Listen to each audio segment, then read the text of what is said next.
ನಾವು ದೇವರ ಒಂದು ಕರುಣಾ ಕಟಾಕ್ಷದಿಂದ ಭಗವದ್ಗೀತೆ ಉಪನ್ಯಾಸಗಳನ್ನ ನೋಡೋ ಹಾಗಾಗ್ತಾ ಇದೆ. ಇವತ್ತು ನಾವು ಭಗವದ್ಗೀತೆ ಉಪನ್ಯಾಸಗಳು ಮೊದಲನೇ ಪುಸ್ತಕದಲ್ಲಿ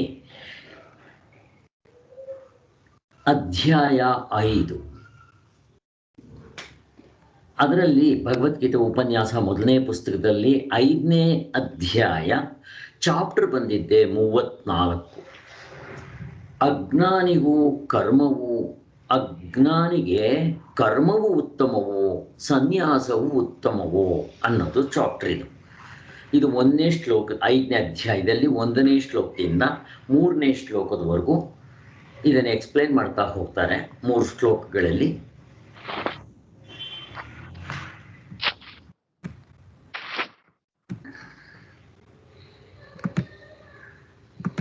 ಇಲ್ಲಿ ಅಜ್ಞಾನಿಗೆ ಕರ್ಮವು ಉತ್ತಮವೋ ಸನ್ಯಾಸ ಉತ್ತಮವೋ ಅಂತ ಅರ್ಥ.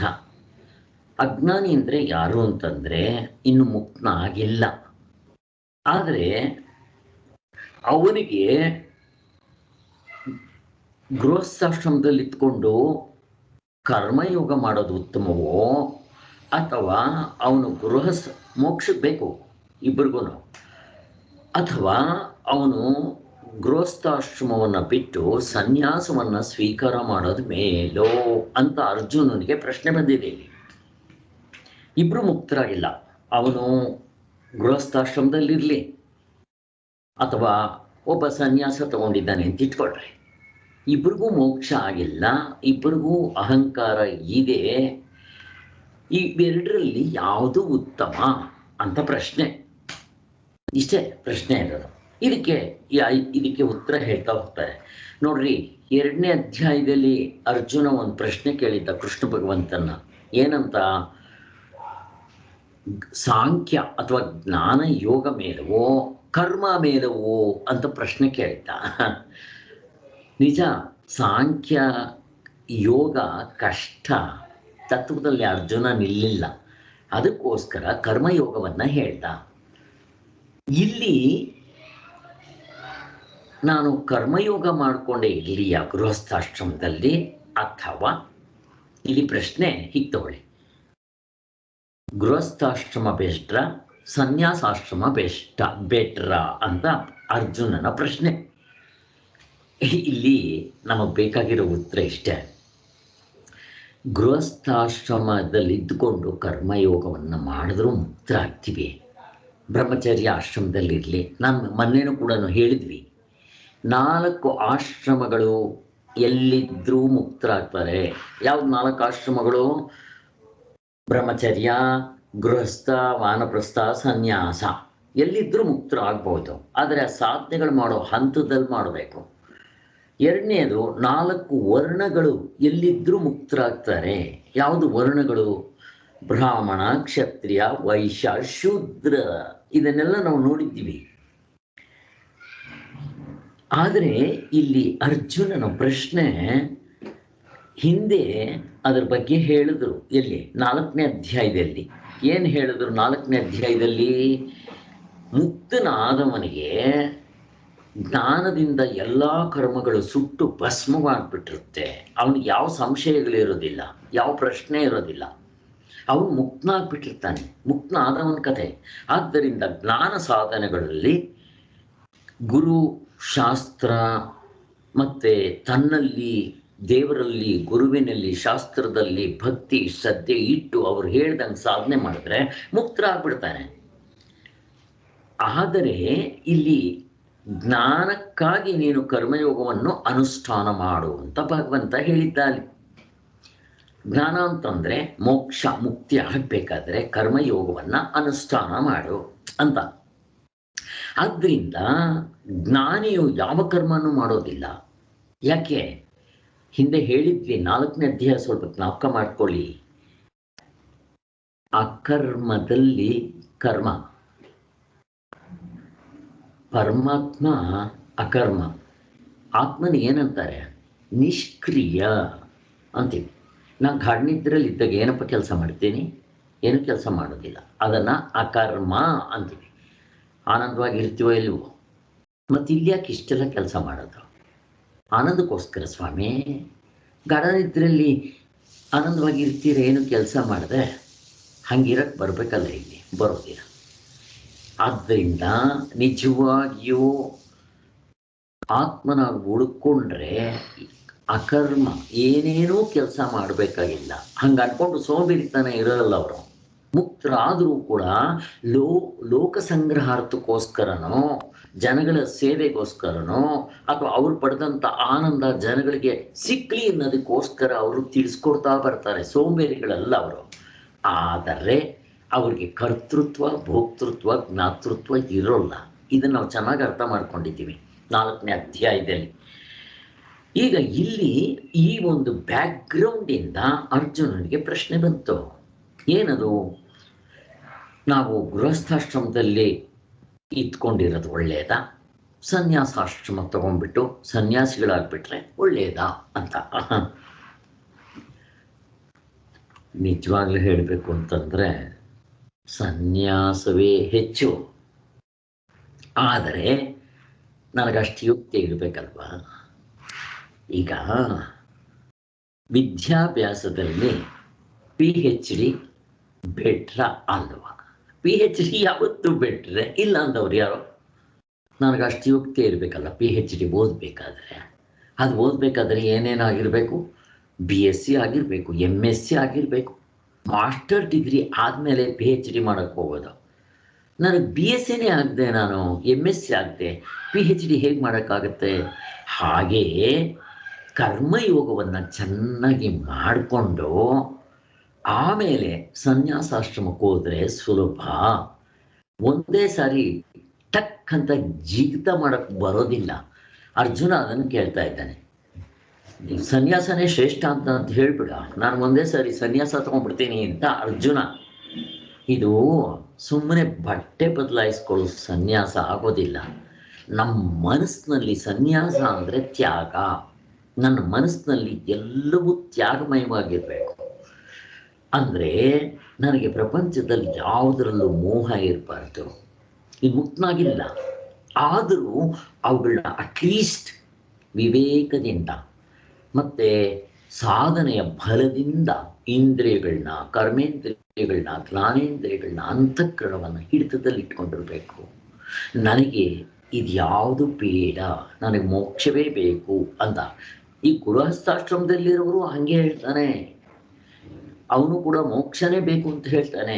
ಆದರೆ ಸನ್ಯಾಸ ತಗೊಳ್ಳೋಷ್ಟು ಕೆಪಾಸಿಟಿ ಇನ್ನೂ ನಿನಗೆ ಬಂದಿಲ್ಲ. ಆದ್ದರಿಂದ ಭಗವಂತ ಯಾವತ್ತು ಚಿಕ್ಕದನ್ನ ಹೋಗ್ಬಿಡ್ತಾನೆ. ಇವೆರಡರಲ್ಲಿ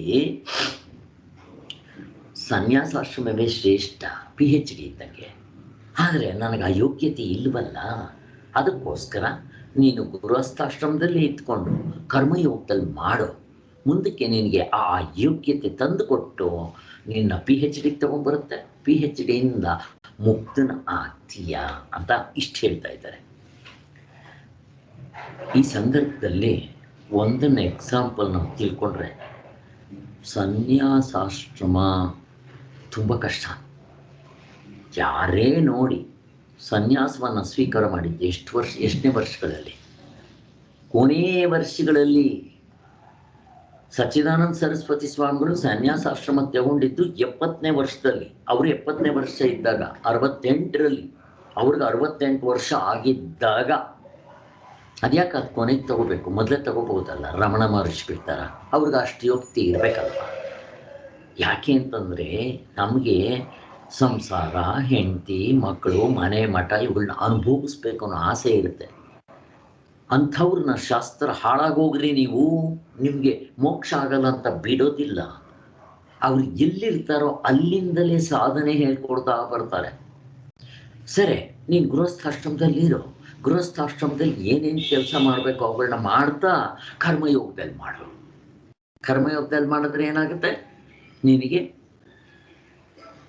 ಸರಿಯಾಗಿ ನಾವು ಕರ್ಮಯೋಗ ಮಾಡಿದ್ರೆ ಫಲ ಏನಾಗುತ್ತೆ? ಯಾರಾದರೂ ಹೇಳಿ, ಏನಾಗಬೇಕು? ಕರ್ಮಯೋಗದಲ್ಲಿ ನಾನು ಮಾಡ್ತಾ ಇದ್ದೀನಿ, ನನಗೆ ಫಲ ಏನಾಗಬೇಕು ಹೇಳಿ? ಯಾರಾದರೂ ಉತ್ತರ, ನಮ್ಮ ಪ್ರಶ್ನೆಗೆ ನಾನು ಹಾಕಿದ್ದೀನಿ, ಉತ್ತರ ಕೊಡಬೇಕು. ಜ್ಞಾನ ಚಿತ್ತಶುದ್ಧಿ.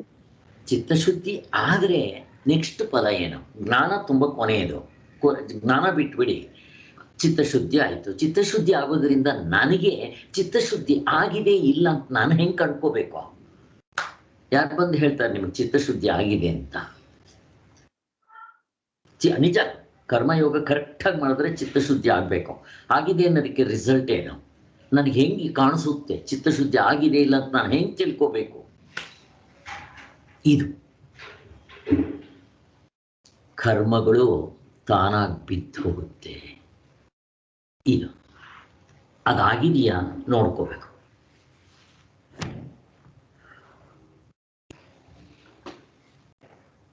ಸನ್ಯಾಸ ಬಟ್ಟೆ ಹಾಕೊಳ್ಳೋದಲ್ಲ, ನಿಮಗೆ ಪ್ರಪಂಚದ ವ್ಯವಹಾರಗಳಲ್ಲಿ ಆಸಕ್ತಿ ಇರಲ್ಲ. ಇರ್ತೀರ, ನಿಮ್ಗೆ ಊಟಕ್ಕೆ ಎಷ್ಟು ಬೇಕು ಅಷ್ಟು ಮಾತ್ರ, ಮಿಕ್ಕಿರೋದ್ರ ಕಡೆ ಅಷ್ಟು ಗಮನ ಇರೋದಿಲ್ಲ. ಇದನ್ನ ಸರ್ವಕರ್ಮ ಸನ್ಯಾಸ ಅಂತಾರೆ. ಬಟ್ಟೆ ಹಾಕೊಳ್ಳೋದಲ್ಲ, ಮನಸ್ಸಿನಲ್ಲಿ ನಮಗೆ ಇವುಗಳು ಬಿದ್ದು ಹೋಗ್ತಾ ಬರಬೇಕು ಕರ್ಮಗಳು. ಸನ್ಯಾಸ ತಗೊಳ್ಳೋದು ಅಂದ್ರೆ ಏನು? ಸನ್ಯಾಸಿಗಳಾದವರು ಬ್ರಹ್ಮಚರ್ಯ ಆಶ್ರಮದಲ್ಲಿ ಏನು ಕಾರ್ಯಗಳು ಮಾಡ್ತಾರೋ ಅವು ಮಾಡಬಾರ್ದು. ಬ್ರಹ್ಮಚರ್ಯ ಆಶ್ರಮದಲ್ಲಿ ಅವ್ರ ಕರ್ತವ್ಯಗಳು ಏನು? ಗುರು ಶುಶ್ರೂಷೆ, ಗುರು ಮತ್ತು ಗುರು ಪತ್ನಿ ಇರ್ತಾರೆ, ಅವ್ರ ಮನೆ ಇರುತ್ತೆ, ಅಲ್ಲಿ ಗುಡಿಸೋದು ಸಾರಿಸೋದು, ಗುರು ಮತ್ತು ಗುರು ಹೆಂಡತಿಗೆ ಸೇವೆ ಮಾಡೋದು, ಮತ್ತು ಸಾಧನೆ ಮಾಡೋದು, ಓದೋದು, ಸ್ವಾಧ್ಯಾಯ, ಬ್ರಹ್ಮಚರ್ಯ ಪಾಲನೆ, ಇದನ್ನೆಲ್ಲ ಮಾಡ್ಕೊಂಡು ಹೋಗ್ಬೇಕು ಅವನು. ಇದು ಗೃಹಸ್ಥಾಶ್ರಮದಲ್ಲಿರೋ ಮಾಡುವಾಗ. ಇನ್ನು ಗೃಹಸ್ಥಾಶ್ರಮದಲ್ಲಿದ್ದರೆ ಏನು ಮಾಡಬೇಕು? ಸಾರಿ, ಅದು ಬ್ರಹ್ಮಚರ್ಯ ಆಶ್ರಮದಲ್ಲಿ. ಗೃಹಸ್ಥಾಶ್ರಮದಲ್ಲಿದ್ದರೆ ಏನೇನು ಮಾಡಬೇಕು ಅವನು? ಗೃಹಸ್ಥಾಶ್ರಮದಲ್ಲಿದ್ದರೆ ಧರ್ಮದಿಂದ ಹಣ ಸಂಪಾದನೆ ಮಾಡಬೇಕು. ಅವನು ಯಾವುದರಲ್ಲಿ ಇದ್ದರೆ ಅದರಲ್ಲಿ. ಇಲ್ಲಿ ಇದೇ ಇರಬೇಕು ಅಂತ ಏನಿಲ್ಲ. ಬ್ರಾಹ್ಮಣನಾಗಿದ್ದರೆ ಬ್ರಾಹ್ಮಣನ ರೂಪದಲ್ಲಿ, ಕ್ಷತ್ರಿಯನಾಗಿದ್ದರೆ ಯುದ್ಧ ಮಾಡಿ ಅನ್ಯಾಯ ಆಗದೆ ಇರೋನು ನೋಡ್ಕೋಬೇಕು. ವೈಶ್ಯನಾದರೆ ಅವನು ವ್ಯಾಪಾರ ಮಾಡೋದ್ರಲ್ಲಿ ಇಷ್ಟೇ ಲಾಭ ತಗೋಬೇಕು ಅಂತಿರುತ್ತೆ. ಮೋಸ ಮಾಡಬಾರ್ದು. ತೂಕ, ಟೋಟ್ಲು, ಗೀಟ್ಲು ಹೇಳೋದ್ರ ಮೋಸ ಮಾಡದೆ ಧರ್ಮದಿಂದ ಸಂಪಾದನೆ ಮಾಡಬೇಕು. ಶೂದ್ರನು ಅವನು ಹಾಗೆ ಸೇವಾ ರೂಪದಲ್ಲಿ ಮಾಡಬೇಕು. ಹಿಂಗಿದ್ಕೊಂಡು ಅವ್ರು ಮಾಡೋ ಕೆಲಸಗಳನ್ನ ಕರ್ಮಯೋಗ ರೂಪದಲ್ಲಿ ಸೇರಿಸ್ಕೋಬೋದು. ಆಗ ಚಿತ್ತಶುದ್ಧಿ ಆಗುತ್ತೆ. ಆಗ ಗೃಹಸ್ಥಾಶ್ರಮದಲ್ಲಿ ಏನು ಕೆಲಸ ಇರುತ್ತೋ ಸನ್ಯಾಸ ತಗೋಬೇಕು ಅಂತಿರೋ ನೀವು ಮಾಡಬಾರ್ದು. ಫಸ್ಟ್ ಆಫ್ ಆಲ್ ಅವನು ಮದುವೆ ಆಗಿರಬಾರ್ದು. ಇಲ್ಲಿ ಮದುವೆ ಆಗುತ್ತಲ್ಲ, ಅಕಸ್ಮಾತ್ ಆಗಿದ್ರೆ ಬಿಟ್ಟು ಹೋಗ್ತಾನೆ. ಆಮೇಲೆ ಇನ್ನೊಂದು, ಈಗ ಇವರು ಯಾರು, ಕನಗಡ ರಾಮದಾಸರು ಮದುವೆ ಆಗಿದ್ರು, ಒಂದು ಮಗು ಇತ್ತು. ಮಗುನ ಮತ್ತು ಹೆಂಡತಿನ ಬಿಟ್ಟು ಹೋದ್ರಪ್ಪ ಅವರು. ಸನ್ಯಾಸನೂ ತೊಗೊಂಡ್ಬಿಟ್ರು ಅವರು. ಅವರೇ ಹೋಗಿದ್ದೆ ಒಂದು ಶ್ರೀರಂಗಪಟ್ಟಣದಲ್ಲೂ ಎಲ್ಲೋ ಹೋದರು. ಈ ಶ್ರೀರಂಗಪಟ್ಟಣ ಅಲ್ಲ, ಸಾರಿ, ಅಲ್ಲಿ ಶ್ರೀರಂಗ ರಾಮೇಶ್ವರದ ಹತ್ರ. ಅಲ್ಲಿ ಸ್ನಾನ ಮಾಡಿದ್ರು, ಸನ್ಯಾಸ ಬಟ್ಟೆ ಹಾಕ್ಕೊಂಡ್ರು, ಮುಗಿದೋಯ್ತು. ಸನ್ಯಾಸ ಅವರೇ ತೊಗೊಂಡ್ಬಿಟ್ರು. ಅವರು ನಿಜವಾಗ್ಲೂ ಆ ವಿರಕ್ತಿ ಇತ್ತು. ಹೆಂಡತಿ ಮಕ್ಕಳನ್ನ ಬಿಟ್ಟು ಹೋದರು. ಈಗ ಹೆಂಡತಿ ಮಕ್ಕಳನ್ನ ನೋಡ್ಕೊಳ್ಳೋದು ಕೆಲಸ ಉಂಟು ಅವರಿಗೆ. ಸನ್ಯಾಸ ಆದಮೇಲೆ ಅವು ಇರಬಾರ್ದು. ಇನ್ನು ವಾನಪ್ರಸ್ಥಾಶ್ರಮ ಇಲ್ಲ, ಡೈರೆಕ್ಟಾಗಿ ಒಂದೇ ಸರಿ ಆಶ್ರಮಕ್ಕೆ ಹೋದರು. ಇನ್ನು ವಾನಪ್ರಸ್ಥ, ಇವಾಗ ನಾವು ಏನು ಮಾಡಬೇಕು? ಬ್ರಹ್ಮಚರ್ಯಾಶ್ರಮ ನಮ್ಗೆ ಇಲ್ಲವೇ ಇಲ್ಲ. ಇನ್ನು ಗೃಹಸ್ಥಾಶ್ರಮ ಆದಮೇಲೆ ನಮ್ಮ ಮಕ್ಕಳು ತಮ್ಮ ಹಂತಕ್ಕೆ ಬಂದ ಮೇಲೆ ವಾನಪ್ರಸ್ಥಾಶ್ರಮಕ್ಕೆ ಬಂದು ಗಂಡ ಹೆಂಡತಿ ಇಬ್ಬರು ಅಣ್ಣ ತಂಗಿ ಇರಬೇಕು. ಒಂದೇ ಹಾಸಿಗೆ ಮೇಲೆ ಮಲ್ಕೋಬಾರ್ದು. ಇವೆಲ್ಲ ರೂಲ್ಸ್ ಇದೆ, ಶಾಸ್ತ್ರ ಹೇಳೋದು. ಇದನ್ನು ಇವರು ಯಾರು, ಮಹಾರಾಜಿಯವರು ಬೀಡ್ಸ್ ಆಫ್ ಸೆರ್ಮನ್ ಅಂತ ಇಂಗ್ಲೀಷ್ ಪುಸ್ತಕದಲ್ಲಿ ಬರೆದಿದ್ದಾರೆ. ಇವೆಲ್ಲ ನೋಡಿ, ನಮ್ಮ ಶಾಸ್ತ್ರದಲ್ಲಿ ಇದೆ ಅದು. ಮತ್ತು ಇನ್ನು ಸನ್ಯಾಸಾಶ್ರಮಕ್ಕೆ ಬಂದರೆ ಅಂತೂ ಅಲ್ಲಿ ತುಂಬ ಸ್ಟ್ರಿಕ್ಟ್ ಆಗಿರಬೇಕು. ಹೀಗೆ ಈಗ ವಾನಪ್ರಸ್ಥಾಶ್ರಮದಲ್ಲಿ ಏನು ಮಾಡಬೇಕು? ಚಾಂದ್ರಾಯಣ ಅವು ಕೆಲವೆಲ್ಲ ಇದೆ, ಅವುಗಳನ್ನ ಪಾಲನೆ ಮಾಡಬೇಕು. ಅಲ್ಲೂ ಕರ್ಮಯೋಗದಲ್ಲೇ ಮಾಡಬೇಕು. ಇನ್ನು ಸನ್ಯಾಸಿ ಅದವನು ಈ 3 ಆಶ್ರಮಗಳಲ್ಲಿ ಏನೇನು ಮಾಡ್ತಾರೋ ಏನೂ ಮಾಡಬಾರ್ದು ಅವನು. ಅದಕ್ಕೆ ಅವನು ಅಲ್ಲಿ ಏನಾಯಿತು ಕೊನೆಗೆ? ಬ್ರಹ್ಮಚರ್ಯ ಆಶ್ರಮದಲ್ಲಿ ಮಾಡಬೇಕಾಗಿರೋ ಕರ್ಮಗಳು ಸನ್ಯಾಸವಾಯಿತು, ಬಿಟ್ಬಿಟ್ಟ. ಕರ್ಮ ಸನ್ಯಾಸ ಆಯಿತು. ಗೃಹಸ್ಥಾಶ್ರಮದ ಕೆಲಸಗಳೆಲ್ಲ, ಗೃಹಸ್ಥಾಶ್ರಮದಲ್ಲಿ ಏನೇನು ಕೆಲಸ? ಗೃಹಸ್ಥಾಶ್ರಮದಲ್ಲಿ ಧರ್ಮದಿಂದ ಹಣ ಸಂಪಾದನೆ ಮಾಡಬೇಕು, ಮತ್ತು ಹೆಂಡತಿ ಮಕ್ಕಳು ಪ್ರತಿಯೊಬ್ಬರನ್ನು ಧರ್ಮದಿಂದ ಕಾಪಾಡಬೇಕು, ನೋಡ್ಕೊಳ್ಳೋದು ಅವನ ಕರ್ತವ್ಯ. ಎಲ್ಲಿವರೆಗೂ? ಸಾಯೋವರೆಗೂ ಅಲ್ಲ. ನಿನ್ನೆ ಪೇಟೆಗೆ ಹೋಗಿದ್ದಾಗ ಯಾರೋ ಒಬ್ಬರು ಜ್ಯುವೆಲರಿ ಶಾಪ್ನಲ್ಲಿ 92 ವರ್ಷಗಳವರೆಗೂ ಬರ್ತಾ ಇದ್ರಂತೆ. ನಾಳೆ ದೇಹ ಬಿಡ್ತೀವಿ ಇಂದಾಗಲೂ ಬಂದು ಸರಪ್ ಅಂಗಡಿಯಲ್ಲಿ ವ್ಯಾಪಾರ ಮಾಡ್ಕೊಂಡು ಹೋಗಿ ದೇಹ ಬಿಟ್ರಂತೆ. ಇಂಥವ್ರನ್ನ ಕರ್ಮಯೋಗ ಅಂತ ಕರೀತಾರ. ಬೆಳಿಗ್ಗೆಯಿಂದ ರಾತ್ರಿವರೆಗೂ ಕತ್ತೆ ದುಡ್ದಂಗೆ ದುಡ್ದಿದ ತಕ್ಷಣ ಇವ್ರು ಕರ್ಮಯೋಗಿಗಳ ಅಲ್ಲ. ಆದ್ದರಿಂದಲೇ ನಾವು ಹುಟ್ಟಿರೋದು ಯಾತಕ್ಕೆ, ಇವುಗಳನ್ನೆಲ್ಲ ಅರ್ಥ ಮಾಡ್ಕೋಬೇಕು. ನಾವು ಯಾರಿಗೆ ಅರ್ಥ ಆಗತ್ತಿದು, ಯಾರಿಗೆ ದೇವರು ಬೇಕು ಅಂತಿರುತ್ತೋ ಭಗವದ್ಗೀತೆಗೆ ಭಗವದ್ಗೀತೆ ಓದೋವ್ರಿಗೆ ಅರ್ಥ ಆಗುತ್ತೆ. ಈಗ ರಿಟೈರ್ಡ್ ಆದರೆ ಪ್ರೈವೇಟ್ ಜಾಬ್ ಒಂದು ಹುಡ್ಕೊತಾರೆ. ಯಾಕೆ? ಮನೇಲಿ ಕೂತ್ಕೊಂಡು ಏನು ಮಾಡಬೇಕು, ಬೇಜಾರಾಗತ್ತೆ ಅಂತ. ವೇದಾಂತ ಸ್ವಲ್ಪ ರುಚಿ ಹತ್ತಲೆ, ಸಮಯ ಇಲ್ಲ ಅಂತಾರೆ. ಅವಾಗ ನಮಗಿರೋ ಸಮಯ ಇಲ್ಲ ಅಂತಾರೆ. ಏನು ಕೆಲಸ ಮಾಡೋದು ಬೇಡ, ಇವುಗಳು ಮಾಡೋದಕ್ಕೆ ನಮಗೆ ಸಮಯ ಇಲ್ಲ ಅನಿಸುತ್ತೆ. ಏನಾದರೂ ಇರಲಿ, ಅಲ್ಲಿ ಗೃಹಸ್ಥಾಶ್ರಮದಲ್ಲಿ ಅತಿಥಿ ಸತ್ಕಾರ, ಅತಿಥಿಗಳು ಬಂದವರಿಗೆ ಸೇವೆ ಮಾಡಬೇಕು, ದಾನ ಧರ್ಮಗಳು ಮಾಡಬೇಕು, ಯಾಗ ಯಜ್ಞ ಹೋಮ ಹವನಗಳು ಇಂಥವೆಲ್ಲ ಮಾಡಬೇಕು. ಅವುಗಳು ಬಿಟ್ಬಿಡ್ತಾನೆ ಸನ್ಯಾಸ ತಗೊಂಡ್ರೆ ಅವನು. ಇನ್ನು ವಾನಪ್ರಸ್ಥಾಶ್ರಮದಲ್ಲಿ ಹೇಳಿದ್ದೇನೋ ಬಿಟ್ಬಿಟ್ಟೆ. ಹಾಗಾದರೆ ಸನ್ಯಾಸಿ ಆಗಿ ಅವನು ಏನು ಕೆಲಸ ಮಾಡಬೇಕು? ಅವನು ಆಶ್ರಮ ಉದ್ಧಾರ, ದೇವಸ್ಥಾನ ಕಟ್ಸೋದು ಮತ್ತು ಆಶ್ರಮಗಳನ್ನ ನೋಡ್ಕೊಳ್ಳೋದು, ಈ ಕೆಲಸಗಳಲ್ಲಿ ಮುಖ್ಯವಾಗಿ ಉಳ್ಕೋಬಾರ್ದು. ಅವನು ಅಲ್ಲಿರ್ತಾನೆ ಇದ್ರೂ ಕೂಡ ಅವನ ಮನಸ್ಸು ಇದರಲ್ಲಿರಬೇಕು. ಅಂಥವನ್ನೇ ನಿಜವಾದ ಸನ್ಯಾಸ ಅಂತ ಕರೆಯೋದು. ಈಗ ಸುಮ್ಮನೆ ಸನ್ಯಾಸ ಅಂತ ತಗೊತಾರೆ, ಆಶ್ರಮ ನೋಡ್ಕೊತಾ ಇರ್ತಾರೆ. ಹೆಂಡತಿ ಮಕ್ಕಳು ನೋಡ್ಕೊಳ್ಳೋ, ಇಬ್ಬರು ನೋಡ್ಕೊಳ್ಳೋದನ್ನು ಬಿಟ್ಟರು ಇಲ್ಲಿ 100 ಜನ ನೋಡ್ಕೋಬೇಕಾಗಿ ಬಂತು, ಅಂಥದ್ದಾಗ್ಬಿಡುತ್ತೆ. ಆದ್ದರಿಂದ ಇಲ್ಲಿ ಮತ್ತು ಅವನಿಗೇನಾಗತ್ತೆ, ಶಾಸ್ತ್ರದಲ್ಲಿ ಸನ್ಯಾಸ ಸ್ವೀಕಾರ ಮಾಡಿದವನಿಗೆ ಏನು ಕರ್ತವ್ಯ? 3 ಹೊತ್ತು ಏಕಾಂತವಾಸ, ಮೌನ, ಭಿಕ್ಷೆ ಎತ್ಕೊಂಡು 2 ಹೊತ್ತು ಊಟ ತಿನ್ಕೊಂಡು ಅಲ್ಲಿ ಅಹಂಕಾರ ಕಡಿಮೆ ಆಗುತ್ತೆ ಅಂತ 3 ಹೊತ್ತು ಶ್ರವಣ ಮನನ ಧ್ಯಾನ ಅಥವಾ ಜಪ ಇವುಗಳನ್ನ ಮಾಡಿಕೊಂಡು ಸ್ವಾಧ್ಯಾಯ ಮಾಡ್ಕೊಂಡು ಇರಬೇಕು. ಇಷ್ಟೇ ಕೆಲಸ ಅವನಿಗೆ. ಇವನ್ನೂ ಕರ್ಮಯೋಗ ರೂಪದಲ್ಲಿ ಮಾಡಬೇಕು. ಅವನು ಮುಕ್ತನಾಗುವವರೆಗೂ ಹೀಗೆ ಮಾಡಬೇಕು. ಇನ್ನೊಂದು, ಸನ್ಯಾಸ ಸುಲಭ ಅಲ್ಲ. ಯಾಕೆಂತಂದರೆ ಈ 3 ಆಶ್ರಮದಲ್ಲೂ ಪ್ರಾಯಶ್ಚಿತ್ತ ಕರ್ಮ ಅಂತಿದೆ. ಗೊತ್ತೋ ಗೊತ್ತಿಲ್ಲದೇನೆ ತಪ್ಪು ಮಾಡಿದ್ರೆ ಪ್ರಾಯಶ್ಚಿತ್ತನ ಕಳ್ಕೊಳ್ಳೋದಕ್ಕೆ ಪ್ರಾಯಶ್ಚಿತ್ತ ಕರ್ಮ ಅಂತಾರೆ. ನಿಮ್ಗೆ ಹೇಳಿದೆ ಅನ್ಕೊತೀನಿ. ಆ ವೇಶ್ಯೆಗೆ ವೃತ್ತಿನಲ್ಲಿದ್ದಾಗ ಪ್ರಾಯಶ್ಚಿತ್ತ ಕರ್ಮ ಅಂತಂದಾಗ ಅವಳು 1 ವರ್ಷ ಹಿಚ್ಕೆ ಆ ಹಸುಗಲ್ಲ, ಇದಕ್ಕೆ ಮೇಕೆಗೋ ಹಸುಗೋ ಆ ಕಡಲೆ ಬೀಜ ಹಸುಗೆ ಕಡಲೆ ಬೀಜ ಇವೆಲ್ಲ ಹಾಕ್ಬಿಟ್ಟು ಅದು ಸಗಣಿನಲ್ಲಿ ಆ ಕೆಲವು ಬೀಜ ಡೈಜೆಸ್ಟ್ ಆಗಲ್ಲ, ಹಾಗೆ ಬರುತ್ತೆ. ಅದನ್ನು ಆಯ್ಕೊಂಡು ತೊಳ್ಕೊಂಡು ಅದರಲ್ಲಿ ಅಡುಗೆ ಮಾಡಿಕೊಂಡು ತಿನ್ನಬೇಕು. ಮತ್ತು ಮೊದಲು ಹಳೆ ಮಾಡ್ತಾ ಇದ್ದಿದ್ದು ಕೆಲಸ ಬಿಟ್ಬಿಡ್ಬೇಕು. ಪ್ರಾಯಶ್ಚಿತ್ತ ಕರ್ಮಗಳು ಅಂತಿರುತ್ತೆ. ಸನ್ಯಾಸಿ ಏನಾದರೂ ತಪ್ಪು ಮಾಡಿದ್ರೆ ಶಾಸ್ತ್ರದಲ್ಲಿ ಪ್ರಾಯಶ್ಚಿತ ಕರ್ಮ ಇಲ್ಲ. ಮತ್ತೆ ಮಾಡಿ ಪಾಪ ತುಂಬ ಇರುತ್ತೆ. ಸ್ವಲ್ಪ ಮಾಡಲಿ ಪಾಪ ಜಾಸ್ತಿ ಇರುತ್ತೆ. ಅದಕ್ಕೆ ಸನ್ಯಾಸ ಧರ್ಮ ತಗೊಳಕ್ಕೆ ಹೋಗ್ಬಾರ್ದು. ತಗೊಂಡ್ರೆ ಸ್ಟ್ರಿಕ್ಟಾಗಿ ಪಾಲನೆ ಮಾಡಬೇಕು. ಸಚ್ಚಿದಾನಂದ ಸರಸ್ವತಿ ಸ್ವಾಮಿಗಳು 2 ವರ್ಷನೇ ಏನೋ ಸನ್ಯಾಸಿಗಳು ಹೇಗಿರ್ತಾರೋ ಹಾಗೆ ಇರೋದಕ್ಕೆ ಪ್ರಯತ್ನ ಮಾಡಿ ಆಗುತ್ತೆ ಅಂತ ತಗೊಂಡಿದ್ದು. ನಮ್ಮ ಮಾತಾಜಿ ಅವರ ಗುರುಗಳು ಯೋಗೇಶ್ವರಾನಂದ ಸರಸ್ವತಿಗಳು ಅವ್ರು ಯಾವಾಗ ತಗೊಂಡಿತ್ತು ಸನ್ಯಾಸ, ಕೊನೆ ವಯಸ್ಸುಗಳಲ್ಲಿ. ಅವರು ಅಷ್ಟೇ 75-80ನೇ ವರ್ಷಕ್ಕೆ ಸನ್ಯಾಸ ತಗೊಂಡಿದ್ದವರು. ಅವರು ಮೊದಲು ಬ್ರಹ್ಮಚಾರಿಗಳಾಗೇ ಇದ್ದರು. ಅವರು ಕಷ್ಟ ತಗೋಬಾರ್ದು. ಇಲ್ಲಿ ಒಂದು ಇನ್ಸಿಡೆನ್ಸ್ ನಡೆದದ್ದನ್ನು ಹೇಳ್ತೀನಿ. ನಮಗೆ ಗೊತ್ತಿದೆ ಎಲ್ರಿಗೂ, ಹೆಸರು ಬೇಡ. ಅವರು ಉಡುಪಿ ಇದರಲ್ಲಿ ಒಬ್ಬರು ಸನ್ಯಾಸಿಗಳಾಗಿರ್ತಾರೆ. ಅವರು ಕೊನೆಗೆ ಸಂಸಾರಕ್ಕೆ ಬಂದುಬಿಡ್ತಾರೆ. ಅವರು ನಾನು ನಿಜವಾಗ್ಲೂ ಅವ್ರನ್ನ ಕೈ ಎತ್ತಿ ಮುಗಿತೀನಿ. ನಾನು ನಿಜವಾಗ್ಲೂ ಮುಗಿತೀನಿ. ಯಾಕೆ ಗೊತ್ತಾ? ಅಲ್ಲಿ ಬೇರೆಯವರೆಲ್ಲ ಇವರು ಸಂಗೀತ ಗೊತ್ತದು, ಸಂಗೀತ ತುಂಬ ಚೆನ್ನಾಗಿ ಹಾಡ್ತಾ ಇದ್ರು ಸ್ವಾಮೀಜಿ.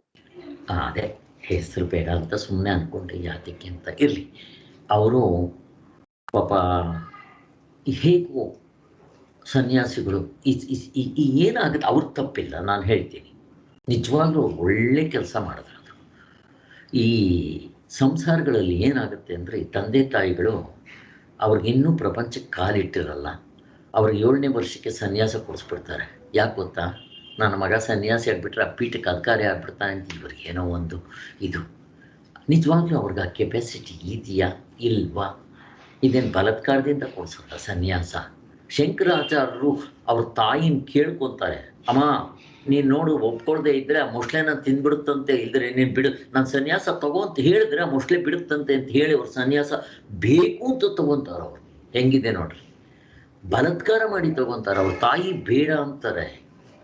ಸಮರ್ಥ ರಾಮದಾಸರ ಜೀವನ ಚರಿತ್ರೆ ನೋಡಿ, ಅವ್ರ ತಾಯಿ ಮದುವೆ ಮಾಡ್ತೀವಿ ಅಂತಂದ್ರೆ ನನಗೆ ಬೇಡ, ನಾನು ಹುಟ್ಟಿರೋದೇ ಮದುವೆ ಮಾಡ್ಕೊಳ್ಳೋದಕ್ಕಲ್ಲ ಅಂತಾರ. ಹೀಗಿರುತ್ತೆ. ಇಲ್ಲಿ ಇವ್ರ ಕೇಸ್ನಲ್ಲಿ ಏನಾಯಿತು ಪಾಪ, ಇನ್ನೂ ಕಣ್ಣು ಬಿಡ್ತಾ ಇಲ್ಲ. ಅವರು ಸನ್ಯಾಸ ದೀಕ್ಷೆ ಕೊಡಿಸ್ಬಿಟ್ರು.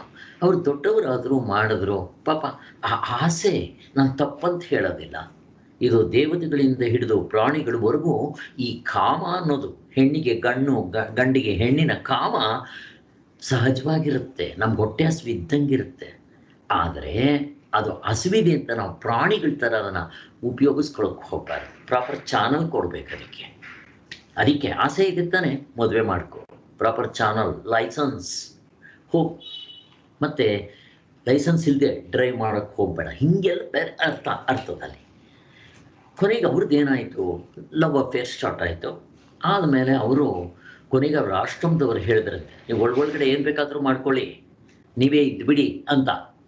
ಇವರು ಹೇಳಿದ್ರಂತೆ, ಒಂದು ತಪ್ಪು ಮಾಡಿದ್ದೀನಿ, ನಾನು ಮಾಡಿಲ್ಲ, ನಾನು ಹಿರಿಯರೋ ಯಾರೋ ನಡೆದೋಗ್ಬಿಟ್ಟಿದೆ, ಇನ್ನೊಂದು ತಪ್ಪು ನಾನು ಮಾಡೋಕ್ಕೆ ಸಿದ್ಧನಾಗಿಲ್ಲ, ನಾನು ಗೃಹಸ್ಥಾಶ್ರಮಕ್ಕೆ ಹೋಗ್ಬಿಡ್ತೀನಿ ಅಂತ ಹೇಳಿ ಅವ್ರು ಗೃಹಸ್ಥಾಶ್ರಮಕ್ಕೆ ಬಂದು ಮದುವೆ ಮಾಡಿಕೊಂಡ್ರು, ಸುಖವಾಗಿದ್ದಾರೆ. ಯಾಕೆ ಹೇಳ್ತೀನಿ ಅಂತಂದರೆ, ಇಲ್ಲಿ ಅರ್ಜುನ ಕೇಳೋದು, ನಾನು ಗೃಹಸ್ಥಾಶ್ರಮದಲ್ಲಿ ಇತ್ಕೊಂಡು ಕರ್ಮಯೋಗ ಮಾಡಿಲ್ಲ. ಯಾಕೆ ಅಂತಂದರೆ ಸನ್ಯಾಸಾಶ್ರಮ ತೊಗೊಂಡ್ರೆ ಬೇಗ ಮೋಕ್ಷ ಆಗ್ಬಿಡುತ್ತೆ. ನಿಜ ಆಗುತ್ತೆ. ನನಗೆ ಯೋಗ್ಯತೆ ಇದೆಯಾ?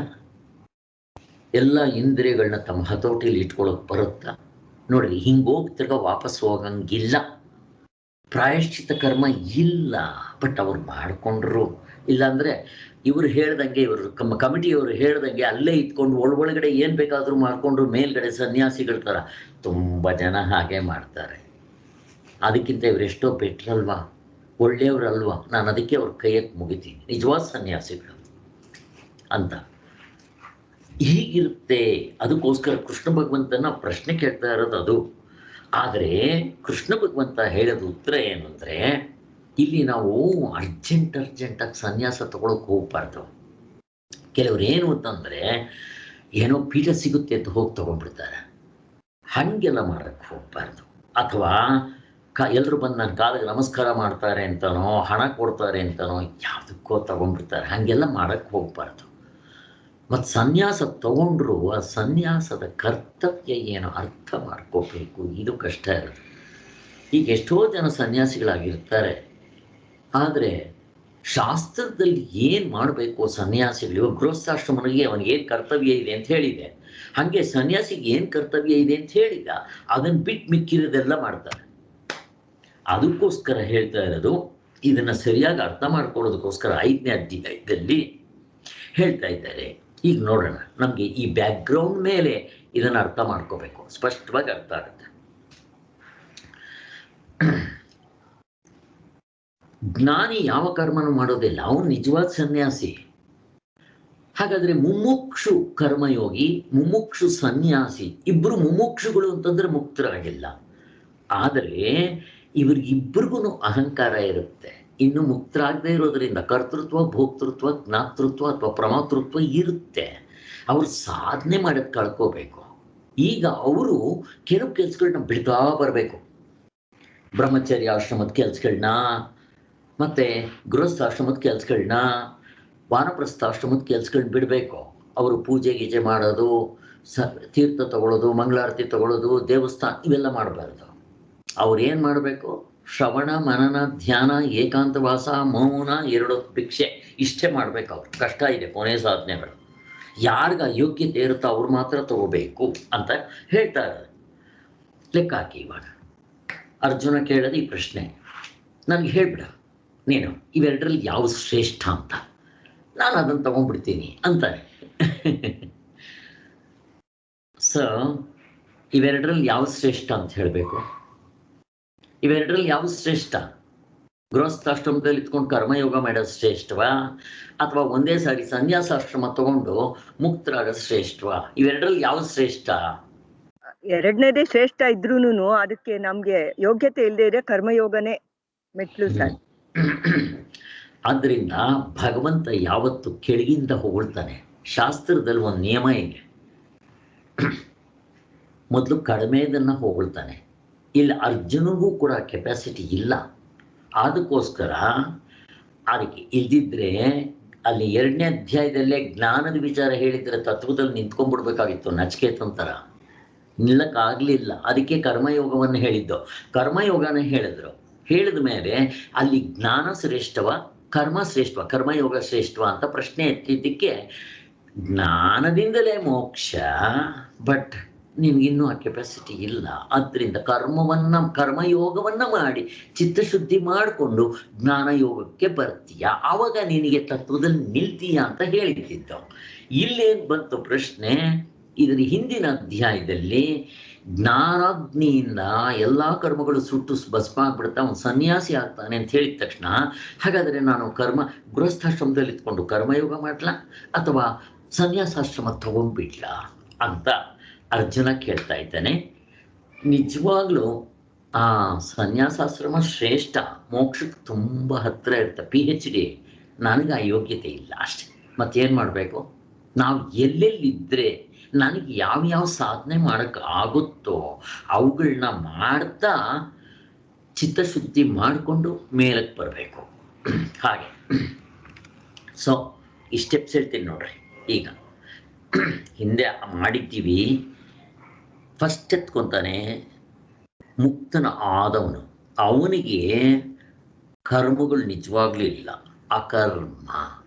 ಮುಕ್ತನ ಆದವನಿಗೆ ಕರ್ಮ ಇಲ್ಲ, ಏನೇನೂ ಮಾಡೋದಿಲ್ಲ, ಅವನು ಹೆಂಗೆ ಬೇಕಾದರೂ ಇರ್ಬೋದು. ಹಂಗೆ ಅಂದ್ಕೊಂಡು ಸ್ವೇಚ್ಛ ಪ್ರವೃತ್ತಿ ಅಲ್ಲ ಅವನು, ಇರಲಿ ಮುಕ್ತನಾದವನು.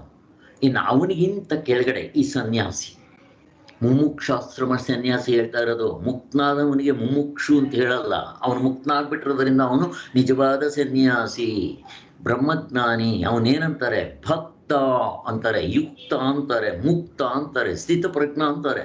ನೆನ್ನೆ ಹೇಳಿದ್ವಲ್ಲ, ಸ್ಥಿತಪ್ರಜ್ಞರಾದವರು ಪ್ರಪಂಚದಲ್ಲಿ ಹೇಗಿರ್ತಾರೆ ಅಂತ, ಹಂಗಿರ್ಬೇಕು. ಇನ್ನೂ ಬಂದಿರಲ್ಲ. ಸೊ ಇವನು ಅದಕ್ಕಿಂತ ಕೆಳಗಿನ ಮೆಟ್ಟಲ್ದು ಸನ್ಯಾಸ, ಮುಮುಕ್ಷಾಶ್ರಮ ಸನ್ಯಾಸ. ಇವನ ಕರ್ತವ್ಯ ಏನಂತ ಹೇಳಿದೆ? ಏಕಾಂತವಾಸ, ಮೌನ, ಶ್ರವಣ, ಮನನ, ಧ್ಯಾನ, ಜಪ, 2 ಹೊತ್ತು ಭಿಕ್ಷೆ ಅಷ್ಟೇ ಅವನು ಮಾಡಬೇಕಾಗಿರೋದು. ಭಿಕ್ಷೆ ಎತ್ತಬೇಕಾದ್ರೂ ರೂಲ್ಸ್ ಇದೆ. 7 ಮನೆಗಳಿಗೆ ಹೋಗ್ಬೇಕು. 7 ಮನೇಲಿ ಭಿಕ್ಷೆ ಯಾರು ಕೊಡದೇ ಇದ್ರೆ ಇವತ್ತು ಭಗವಂತ ಊಟ ಮಾಡಬಾರ್ದು ಅಂತ ಹೇಳಿದ್ದಾನೆ ಅಂತ ಹೇಳಿ 8ನೇ ಮನೆಗೆ ಭಿಕ್ಷೆಗೆ ಹೋಗಬಾರ್ದು. ಎಲ್ಲ ರೂಲ್ಸ್ ಇದೆ. ಅವನು ಈ ಚಾತುರ್ಮಾಸದಲ್ಲಿ ಎಲ್ಲೂ ಹೋಗಬಾರ್ದು. ಒಂದು ಕಡೆ ಇದ್ದುಕೊಂಡು ಗೃಹಸ್ಥಾಶ್ರಮದವರಿಗೆ, ಯಾಕೆಂದರೆ ಇವನು ಗೃಹಸ್ಥಾಶ್ರಮದವರಿಂದ ಜೀವನ ಮಾಡ್ತಾನೆ ಭಿಕ್ಷೆ ಎತ್ಕೊಂಡು, ಅವ್ರಿಗೆ ಇವನು ಗೊತ್ತಿರೋ ಜ್ಞಾನವನ್ನು ಸ್ವಲ್ಪ ತಿಳಿಸ್ಕೊಡ್ಬೇಕು. ಸನ್ಯಾಸಿ ಆದವನ ಕತೆ. ಮುಕ್ತನ ಆಗಬೇಕು ಅಂತಿದ್ರೆ ಆ ಕೆಲಸನೂ ಮಾಡಬಾರ್ದು. ಅವನು ಮೋಕ್ಷಕ್ಕೋಸ್ಕರ ಇದ್ದಾಗ ಇವು ಯಾವುದು ಹಚ್ಕೋಬಾರ್ದು. ತಿರ್ಗಾ ಬಂದರೆ ಇಲ್ಲಿ ಇಳ್ಕೊಬಿಡ್ತಾನೆ. ಮತ್ತು ಅವನು 3 ದಿವಸ ಒಂದು ಸ್ಥಳದಲ್ಲಿ ಇರಬಾರ್ದು, ಇದ್ದರೆ ಅಟ್ಯಾಚ್ಮೆಂಟ್ ಬಂದ್ಬಿಡುತ್ತೆ ಅಂತ. ಇದು ಮುಮುಕ್ಷಾಶ್ರಮ ಸನ್ಯಾಸ. ಇವಾಗ ನನಗೆ ಇಲ್ಲಿಗೆ ಇನ್ನೂ ಕ್ವಾಲಿಫಿಕೇಷನ್ ಇಲ್ಲ. ನೆಕ್ಸ್ಟ್ ಏನು ಮಾಡಬೇಕು? ನಾನು ಯಾವ ಆಶ್ರಮದಲ್ಲಿ ಇದ್ದರೆ ಅಲ್ಲೇ ಕರ್ಮಯೋಗ ಮಾಡ್ತಾ ಇರಬೇಕು. ಕರ್ಮಯೋಗಕ್ಕಿಂತ ಕೆಳಗಡೆ ನಿತ್ಯ ಕರ್ಮಗಳು. ನಿತ್ಯ ಕರ್ಮ ಅಂದರೆ ಏನು? ನಿತ್ಯ ಕರ್ಮ ಅಂತಂದರೆ ಹೆಂಗಸರಿಗೆ ಪೂಜೆ ಪುನಸ್ಕಾರ, ಸಾಯಂಕಾಲ ದೀಪ ಹಚ್ಚೋದು, ಇವೆಲ್ಲ ಇರುತ್ತೆ. ಹಬ್ಬ ಹುಣ್ಣಿಮೆಗಳು ಮಾಡೋದು,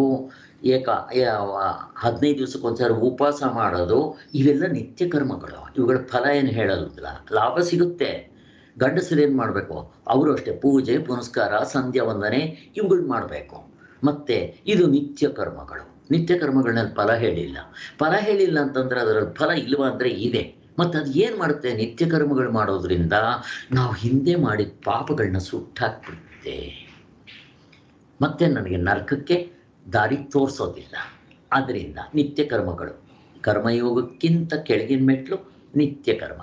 ನಿತ್ಯ ಕರ್ಮಕ್ಕಿಂತ ಕೆಳಗಿನ ಮೆಟ್ಲು ಕಾಮ್ಯಕರ್ಮ. ಕಾಮ್ಯಕರ್ಮ ಅಂದರೆ ಏನು? ಫಲಾಪೇಕ್ಷೆ ಇದೆ, ಕರ್ಮಯೋಗ ಮಾಡೋಕ್ಕೆ ಬರೋದಿಲ್ಲ ಅವನಿಗೆ. ನಿತ್ಯ ಕರ್ಮಕ್ಕೂ ಅವನಿಲ್ಲ. ಬಟ್ ಅದಕ್ಕೆ ನಿತ್ಯ ಕರ್ಮಗಳನ್ನ ಹೇಳ್ತಾರೆ, ಮಾಡ್ತೀವಿ ನಾವು. ಅದಾದ್ಮೇಲೆ ಅದಕ್ಕಿಂತ ಕೆಳಗಿಂದು ಕಾಮ್ಯಕರ್ಮ. ಕಾಮ್ಯಕರ್ಮ ಅಂದ್ರೆ ಏನು? ನನಗೆ ವಿದ್ಯೆ ಬೇಕು, ಸರಸ್ವತಿ ಪೂಜೆ, ಆಮೇಲೆ ಲಕ್ಷ್ಮಿ ಬೇಕು, ನನಗೆ ಹಣ ಬೇಕು, ಲಕ್ಷ್ಮೀ ಪೂಜೆ, ಆರೋಗ್ಯ ಬೇಕು, ಸೂರ್ಯ ನಮಸ್ಕಾರ ಹಾಕು, ಹಿಂಗೆ ದೇವ್ರನ್ನ ಒಟ್ಟಿನಲ್ಲಿ ದೇವ್ರನ್ನ ಸೇರಿಸ್ಕೊಂತಾನೆ ಬರಬೇಕು. ಇದು ಕರ್ಮಯೋಗ ನಿಮಗೆಲ್ಲ ಗೊತ್ತೇ ಇದೆ. ಕರ್ಮಯೋಗದಲ್ಲಿ 4 ಸೇರಿಸ್ ಇದನ್ನೇ ಇವಾಗ ಹೇಳ್ತಾ ಇರೋದು. ಅದನ್ನು ಅದಕ್ಕೋಸ್ಕರ ನಾನು ಹೇಳಲಿಲ್ಲ. ನೆಕ್ಸ್ಟ್ ಏನು ಕರ್ಮಯೋಗ. ಕರ್ಮಯೋಗ ಆಯಿತು. ನಿತ್ಯ ಕರ್ಮಗಳು. ನಿತ್ಯ ಕರ್ಮಗಳಾದಮೇಲೆ ಕಾಮ್ಯಕರ್ಮ. ನಮ್ಗೇನೋ ಆಸೆಗಳಿರುತ್ತೆ, ಅವ್ರನ್ನೂ ಕೂಡ ಶಾಸ್ತ್ರ ಬಿಡೋದಿಲ್ಲ. ಒಂದು ಕೆಲಸ ಮಾಡೋ, ಮೆತ್ತಗೆ ದೇವ್ರನ್ನ ಸೇರಿಸ್ತಾರೆ. ದೇವ್ರನ್ನ ಸೇರಿಸ್ಕೊಂಡು ನೀನು ಮಾಡೋ ಕೆಲಸಗಳನ್ನೆಲ್ಲ ಮಾಡು ಅಂತ ಹೇಳ್ತಾರೆ. ಕಾಮ್ಯಕರ್ಮ. ನಿನ್ಗದು ಬೇಕು, ಸೇರಿಸ್ಕೊಂಡು ಮಾಡು ಅಂತ. ಯಾಕೆ ಅಂತಂದರೆ ಇವ್ರನ್ನೇನಾದರೂ ದೇವ್ರನ್ನ ಸೇರಿಸದೇ ಇದ್ದರೆ ಇವರು ಧರ್ಮವನ್ನು ಬಿಟ್ಟು ಹೋಗ್ಬಿಡ್ತಾರೆ. ಸೊ ಇದು ಕಾಮ್ಯಕರ್ಮ. ಕಾಮ್ಯಕರ್ಮಕ್ಕಿಂತ ನೆಕ್ಸ್ಟ್ ಹಿಂದಿನ ಸ್ಟೆಪ್ಪು ಧರ್ಮದಿಂದ ನಡ್ಕೊಳ್ಳೋದು. ಅದು ಎರಡು ಬರುತ್ತೆ, ಧರ್ಮ, ನ್ಯಾಯ ಅಥವಾ ಧರ್ಮ. ಈ ಕಾಮ್ಯಕರ್ಮ ಧರ್ಮ ಎಲ್ಲತ್ರಲ್ಲೂ ಸೇರಿರುತ್ತೆ. ಅಲ್ಲಿಗೆ ಧರ್ಮ ಅಂತ ಬರುತ್ತೆ. ಧರ್ಮಕ್ಕಿಂತ ಕೆಳಗಿಂದು ನ್ಯಾಯ. ನ್ಯಾಯ ಅಂತಂದರೆ ಏನು? Tit for that. ನೀನು ಅವನಿಗೆ ಕಳ್ತನ ಮಾಡ್ತೀಯ, ಕೈ ಕಟ್ ಮಾಡಿಬಿಡು. ಯಾರನ್ನಾದ್ರೂ ಕೊಲ್ತೀಯ, ಕತ್ತಿಗ್ಬಿಡಿ. ನಾವಲ್ಲ, ಅದು ಗೌರ್ಮೆಂಟ್ ಇರುತ್ತೆ, ಪೊಲೀಸ್ನವ್ರು ಇರ್ತಾರೆ, ಕೋರ್ಟ್ ಇರುತ್ತೆ ಅಲ್ವಾ? ಅದೇ ಕೋರ್ಟ್ ಅದೇ ತಾನೇ ಮಾಡೋದು. ಯಾರನ್ನಾದ್ರೂ ಕೊಂದ್ರೆ ಅವನಿಗೆ ಏನು ಕೊಡ್ತಾರೆ? Tit for that. ನೀನು ಯಾರನ್ನೋ ಕೊಂದಿದ್ಯಾ, ನೀನು ನೇಣು ಹಾಕ್ತೀವಿ. ಕಳ್ತನ ಮಾಡಿದ್ಯಾ, ಕೈ ಕಟ್ ಮಾಡಿಬಿಡ್ತೀವಿ. ಮೊದಲು ಇರ್ತಾ ಇತ್ತದು, ಇರಲಿ ಆ ಥರ. ಈ ಥರ ಇದು ಏನಿದು? ನ್ಯಾಯ. ನ್ಯಾಯಕ್ಕಿಂತ ಇನ್ನೊಂದು ಸ್ಟೆಪ್ ಮೇಲೆ ಧರ್ಮ ಅಂತ ಹೇಳ್ತೀವಿ. ಧರ್ಮದಲ್ಲಿ ಏನು ಗೊತ್ತಾ? ಹಿಂಗಿಲ್ಲ, ಟಿಟ್ ಫಾರ್ ಟ್ಯಾಟ್ ಇಲ್ಲ. ಹೋಗ್ಲಿ ಪಾಪ, ಏನೋ ತಪ್ಪು ಮಾಡಿದ್ದಾನೆ, ಈ ಸರಿ ಕ್ಷಮಿಸೋಣ ಅಂತ. ಧರ್ಮ. ದಯೆ ಇಲ್ಲದ ಧರ್ಮ ಯಾವುದಯ್ಯ? ಧರ್ಮ ಇರಬೇಕು, ಅಲ್ಲಿ ದಯೆ ಇರಬೇಕು, ಪ್ರೀತಿ ಇರಬೇಕು. ಪ್ರೀತಿ, ವಾತ್ಸಲ್ಯ, ಪ್ರೇಮ, ಸಹನೆ, ತಾಳ್ಮೆ, ಅನುಕಂಪ, ಕ್ಷಮೆ, ದಯೆ, ಮೈತ್ರಿ ಇವೆಲ್ಲ ಇದ್ದರೆ ಧರ್ಮ. ಅಲ್ಲಿಗೆ ನ್ಯಾಯಕ್ಕಿಂತ ಧರ್ಮ. ನೀವು ಕೋರ್ಟ್ಗೆ ಹೋಗಿ, ನಿಮಗೆ ಕರೆಕ್ಟು, ಬಟ್ ಅದಕ್ಕಿಂತ ಇನ್ನೊಂದು ಸ್ಟೆಪ್ ಮೇಲಿದೆ. ಅವನು ಗೊತ್ತಿಲ್ಲದೆ ತಪ್ಪು ಮಾಡಿದ್ದಾನೆ, ಕ್ಷಮಿಸು. ಎಷ್ಟು ಚೆನ್ನಾಗಿದೆ. ಒಂದು ಕೆನ್ನೆಗೆ ಯಾರಾದರೂ ಕೊಟ್ಟರೆ ಇನ್ನೊಂದು ಕೆನ್ನೆ ತೋರಿಸು. ಅವನು ಕಲ್ಲಲ್ಲಿ ಹೊಡೆದ್ರೆ ನೀನು ಹೂವಿನಲ್ಲಿ ಹೊಡಿ. ಇದು ಧರ್ಮ. ಈ 100 ಜನ ದುರ್ಯೋಧನಾದಿಗಳು ಎಷ್ಟೇ ತೊಂದರೆ ಕೊಟ್ಟು, ಮೋಸ ಮಾಡಿ, ವಂಚನೆ ಮಾಡಿದ್ರೂ ಕೂಡ ಪಂಚಪಾಂಡವರು ಧರ್ಮವನ್ನು ಬಿಡಲಿಲ್ಲ. ಅವರು ಕ್ಷಮಿಸ್ತಾನೆ ಬಂದರು.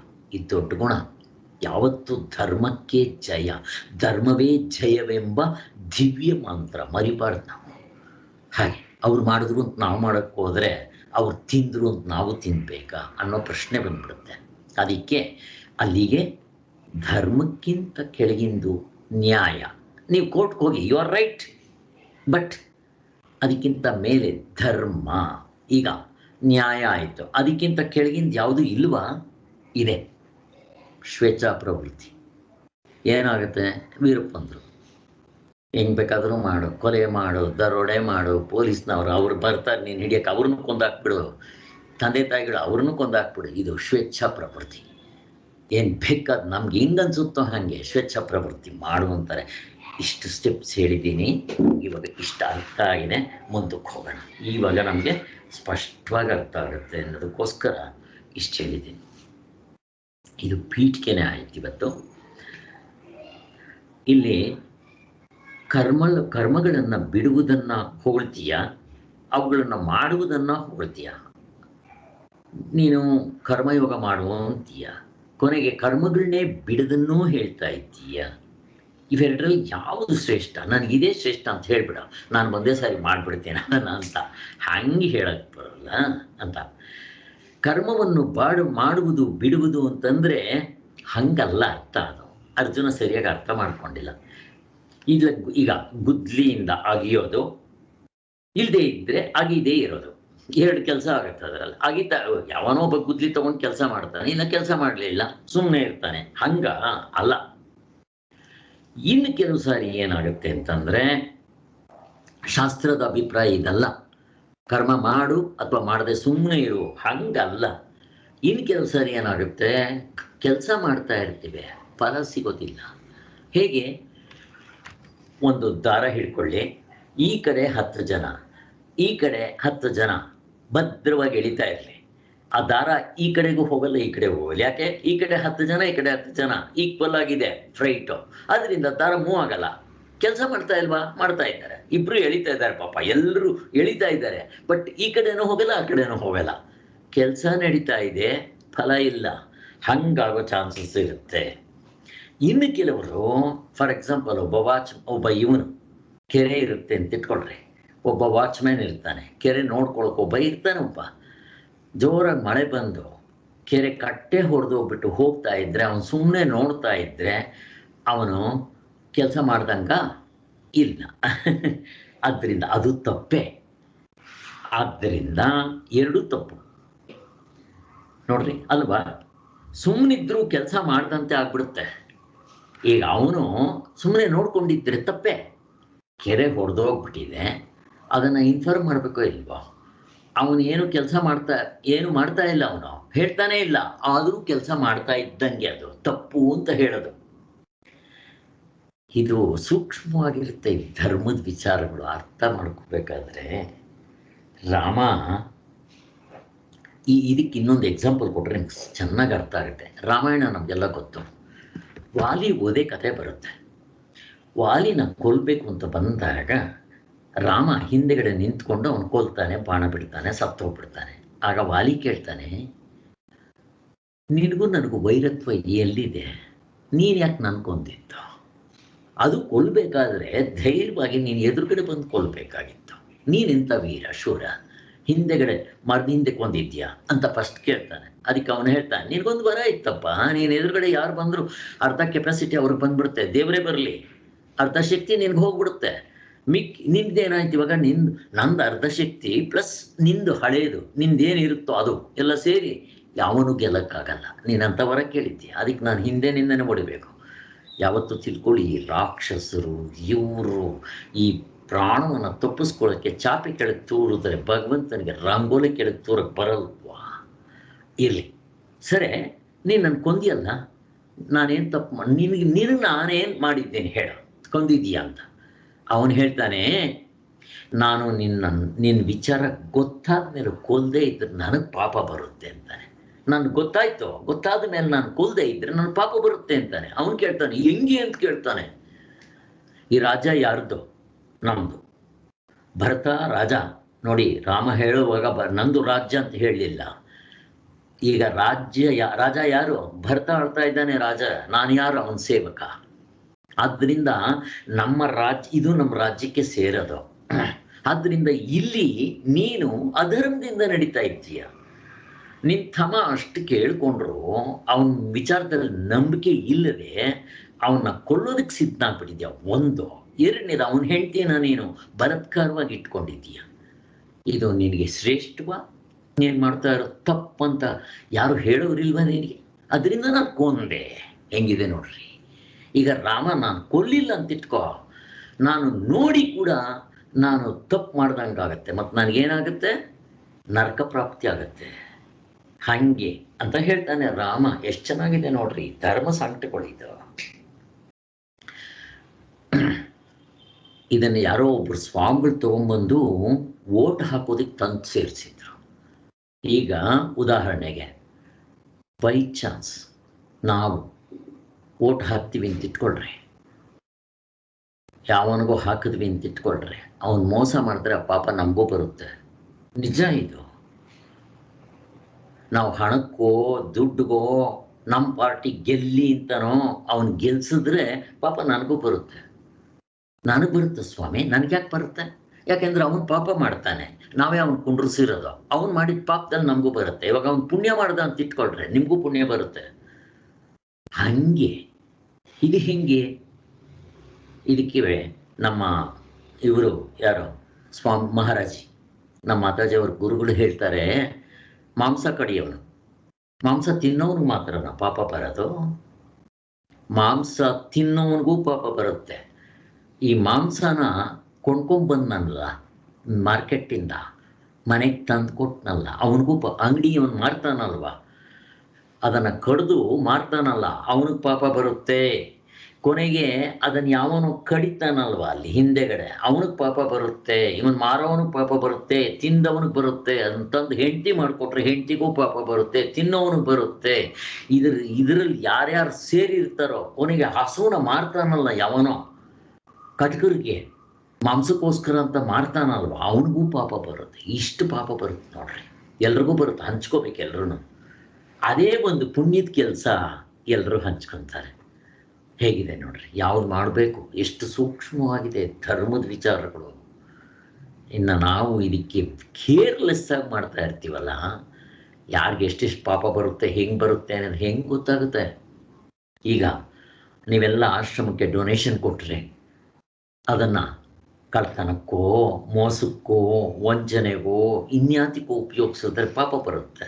ಬಟ್ ನಿಮಗೆ ಈಗ ನಮ್ಮ ಆಶ್ರಮದಲ್ಲಿ ಆಗ್ತಾ ಇರೋದು ಏನು ಅಂದರೆ ಜ್ಞಾನದ ವಿಚಾರವನ್ನು ಹೇಳ್ಕೊಡ್ತಾ ಇರೋದು. ಎಷ್ಟೋ ಸಾರಿ ಹೇಳಿದೆ, ಒಂದೊತ್ತು ಅನ್ನ ಇಲ್ಲದೆ ಇರೋವನಿಗೆ ಅನ್ನ ಹಾಕಿದ್ರೆ ಪುಣ್ಯ ಬರುತ್ತೆ. ಅನ್ನಕ್ಕಿಂತ ಅವನ ಜೀವನದಲ್ಲಿ ನಡ್ಕೊಳ್ಳೋ ಹಂಗೆ ಮಾಡ್ಕೊಂಡ್ಬಿಟ್ರೆ, ಲೌಕಿಕ ವಿದ್ಯೆ ಕೊಟ್ಟರೆ ಅದು ಹೆಚ್ಚಿನ ಪುಣ್ಯ.